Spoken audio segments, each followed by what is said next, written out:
How's it Nice going? catch. It's going well. It's going well. A lot of crazy news since we last spoke, Sash. Super Cup, canceled after 2 days. Holy crap! What an outrage. What an Oh my God.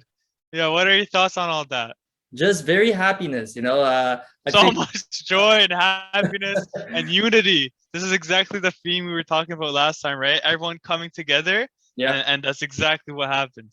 exactly. And if you guys watched our last videos on the last episode of Footy Brews where we talked about this, you guys kind of understood our overall feeling. We kind of tried to take a neutral stance, but it was kind of hard when you have such passionate feelings about something we believe that should be right. And in the end, I feel like it's kind of a sense of justice prevailed for soccer fans. It kind of gave you that understanding that there's still the clubs are not corporations and they need to realize they're not run like an Apple company. It's all about the fans. And if in the last 48 hours, I think the whole world showed what this affected each of their clubs and how they unified and kind of demonstrated that this is not okay and this is not what we want. Mm-hmm. And I think it's just, I think it was a portion of that, but it was also just a portion of the owners being scared of the fans and realizing, like, you know what, we need these guys. These guys are the ones that are going to be paying for the tickets. If they're Actually, not happy, then it's not going to be a good business deal for them. So I still don't. I'm not convinced that they fully realize, what football is all about. And and and like everything in that regard, right? But I do think it's a step closer to representing, like, and getting our voice heard. So I'm super super thrilled about that. But don't be fooled, right? This isn't the end of the Super League. They're still gonna try to push it, right? They've done it in the past. It wasn't the first time. It's not gonna be the last time. Um, but uh, but yeah, what a show, right? 24 hours. All of the English clubs were removed. Barcelona, I just want to point out, third 3-0.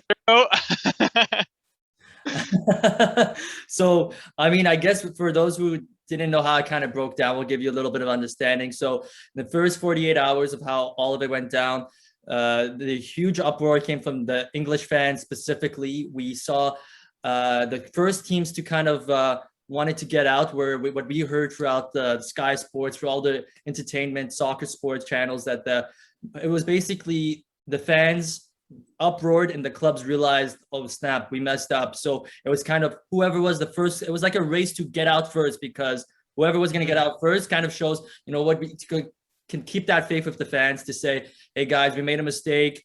As you can see, we're the first ones to get out. We realized. So it was like a race to kind of, we got to get out, we got to get out. And I believe Manchester City first had the news, and then it came down to Chelsea, and then Liverpool, and then Man United, and then Spurs. So kind of fell out in that order. So it was first to get all out was the English teams, all six. And there was a statement for Boris Johnson, the Prime Minister of England and the UK, kind of stating, this is not going to happen. We are going to take legal action of the Super League. So not only did they get vetoed by the fans, the president and prime minister kind of came in and said they're going to take legal actions for this type of corruption or type of Super League they think they can go behind the back of the world and make. So this was just on all levels inclusive, for government intervening, fans intervening, players, coaches. We saw an uproar of so many fans and coaches. One of my favorite statement was from Pep Guardiola, saying, when sports becomes no competitiveness, it loses that essence of being a sport. And that was kind of like a great statement on Pep and Jurgen Klopp, and then Jordan Henderson kind of telling all the captains of the Premier League, can we have a meeting to discuss this? And then they basically released a statement saying, we do not agree with this and we do not condemn this. We do not walk alone. Like, they put their Liverpool statement. So Yeah. it was kind of amazing. And it was nice to see, Liverpool realizing, like, they messed up. They're supposed to be the club that, have the voice of the fans, and they always have that special connection. And part of me thinks, a little bit of that was broken at one point, right? So hopefully it goes to show they do listen. But you know what? it was still an awful thing what they did, and to have the gall to even go about it in the first place. I think there should be a punishment, but Sash, what do you think they should be? What do you think the punishment should be for this? Well, I mean, I want Perez gone. I know he's got a huge amount of pressure to get knocked out of the presidential for the Real Madrid.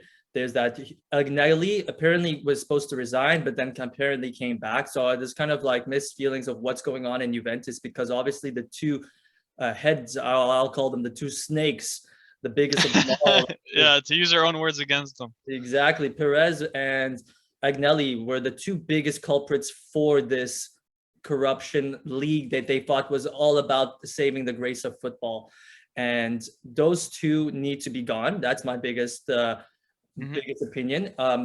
All the fans already feel a specific way of so that's punishment in self, that all the fans now look at their club in a kind of a different manner. So you see all of the fans stating like things that they're going to change clubs, change the support, because they don't want to be for supporting types of clubs that just care about money and greed and forget about them, the fans. So I think every single club is going to have a punishment in itself by their own fans feeling it. You're going to see banners all the time.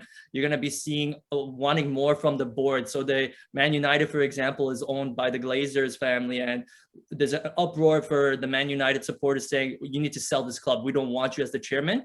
And it's kind of the sense that the three biggest impactors for the EPL was specifically that the Arsenal, Liverpool, and I think it was either Spurs, those three were owned by American companies, and specifically the European countries, like all the countries that had European owners, kind of backed away first because they're not part of that American mindset that they had. So punishment is get rid of all the people on the top of the boards. I know there's been a lot of firing in Manchester United chief executive board.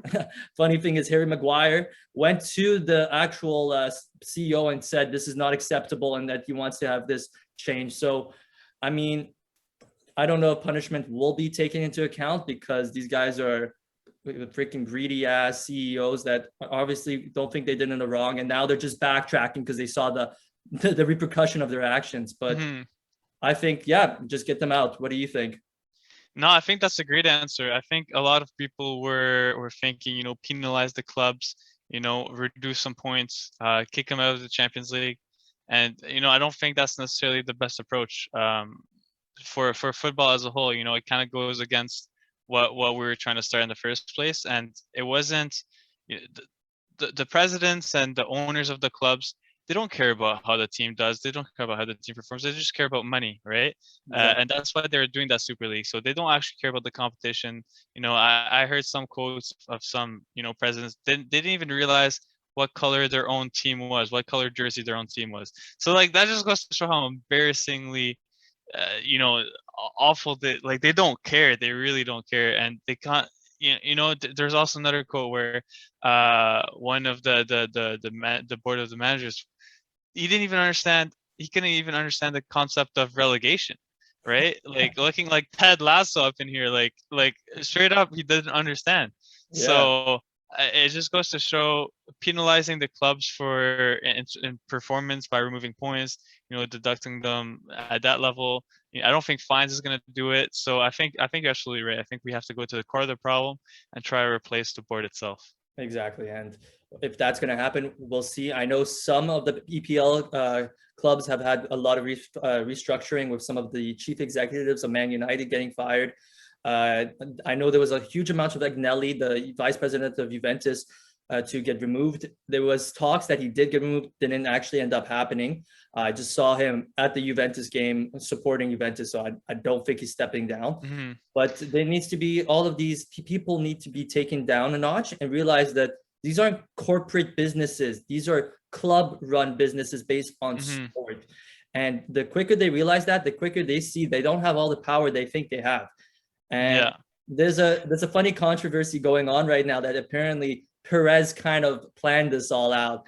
People are saying that Perez knew that this wasn't going to happen, and the fact that he knew he needed money for his bailout of his own club, so he kind of put a buyout clause to get out of this contract of the European Super League, and stating that the clubs that needed to get out of this contract No had to ways. pay themselves out to get out to give. So who benefits from this? The people that created the contract, which is Perez. Oh my So people are gosh. stating that all these clubs had to pay Real Madrid money to get out. So now This Perez guy's actually a psychopath mastermind. exactly. So people have been stating that maybe this is all part of a plan. You know, it was a bigger plot that Perez kind of maybe knew this wasn't going to go down. Yeah, you know what? That might be part of his immediate plan, but I definitely think it's part of his long-term plan to eventually have a Super League.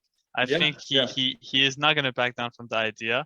And I think this, how it shook the whole football world up, I think it's going to allow them to talk again to UEFA and renegotiate, you know, potential payouts in the Champions League or other alternatives to get, you know, more money, because that, you know, that's all they care about still.